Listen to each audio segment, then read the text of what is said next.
first question, what exactly is treaty agricultural benefits? Treaty agricultural benefits are the benefits that were promised when treaties were negotiated. And I'll be specific to Treaty 4 and Treaty 6 because those cover the vast majority of the land in which we live on now. That's called Saskatchewan. So treaty agricultural benefits, people are calling it a cows and plows. However, using that term very much denigrates the intention of what our ancestors wanted. It was treaty agricultural benefits, not just a cow and not just a plow. It intended for our people to be able to participate in the economy of the day being agricultural benefits, being agriculture, farming, right? We were supposed to be able to get the land allocated to us so we could participate in agriculture, to get the tools and implements so we could participate. And I'll read off some of the terms of Treaty 4 and 6 so it can be more specific for people to understand. So for example, in Treaty 4, when a band goes ahead and starts actually cultivating the soil after they settle on their reserve, 2 hoes, 1 spade, 1 scythe, 1 axe for every family. So actually cultivating. And enough seed, wheat, barley, oats, and potatoes to plant such land as they have broken up. 1 plow, 2 harrows for every 10 families.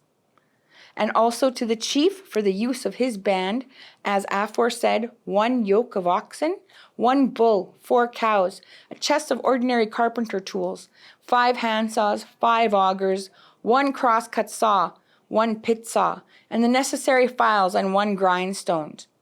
All of these aforesaid articles to be given once and for all for the encouragement of the practice of agriculture among the Indians.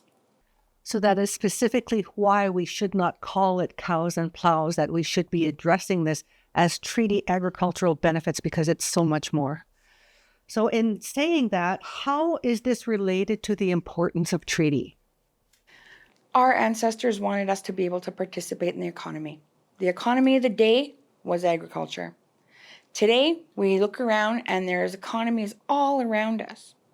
We were not allowed to participate in the economy like they intended. We had Indian agents restricting movement, restricting the sale, restricting how we even cultivated our land, with implements even being taken from many First Nations and given to local farmers who had set up nearby.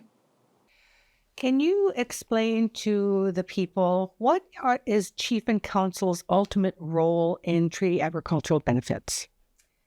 The leadership and Chief and Council's ultimate role in treaty agricultural benefits is to ensure that they are keeping their people informed, that everyone is getting the information they need to make informed decisions, to participate in those discussions actively, and to ensure that they are protecting the treaty rights of their nation and their members. Can you explain that? What are they? And when I say they, I'm talking about both the government and or the First Nations.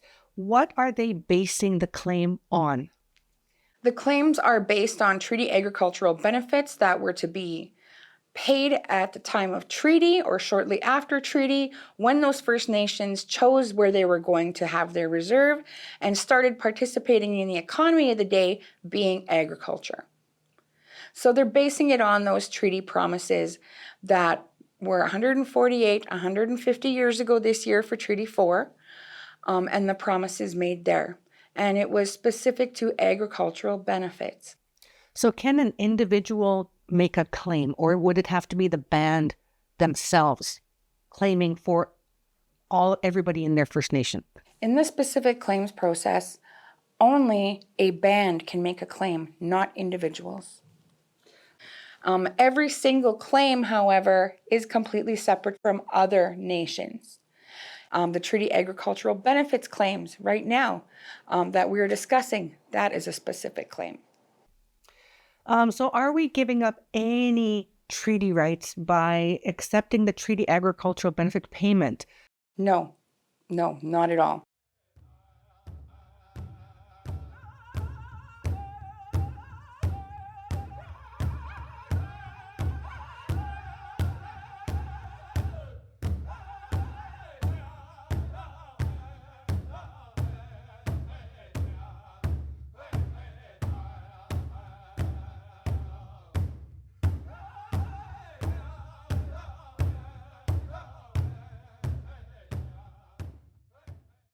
Okay, so what are the steps from accepting, from a First Nation accepting the government's offer to voting on the final payout?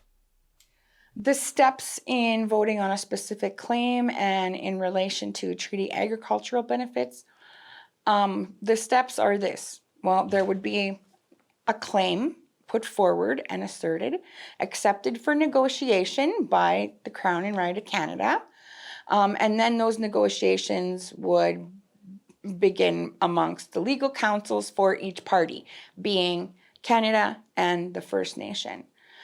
The next step after negotiating the claim is taking it to the nation for ratification, meaning the band members, your nation's citizens, have to approve the agreement.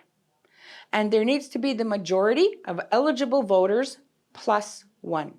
If you had 1,600 eligible members voting, you would need 801 in order to pass the ratification vote.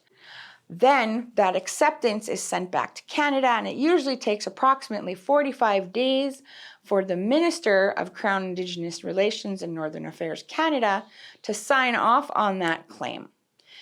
If the band membership does not pass the ratification vote the first time, they go back again. If you don't have enough people to vote, there's a second vote, but with only the majority of the majority who are participating in the vote needed to pass it. So just to clarify, is this payout tax-free? It is, because it is a settlement. So does this payout, when people are filing their income taxes, their T4s, does this need to be claimed when you file your income tax? No, it does not need to be claimed. This payout, is this for every single member of the band, or do the children age 1 to 17, is that money put in a trust fund for them?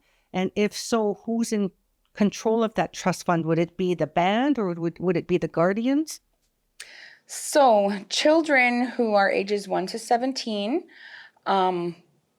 it depends on what that band has negotiated for their trust and what the members have voted on for a trust agreement.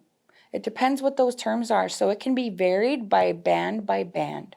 What about for the members who recently gained their Bill C-31 status? It depends on what the specific terms of each band's ratification vote is, right? Then they could or could not be eligible. All right. Thank you so much, Treaty Commissioner. Thank you for tuning in.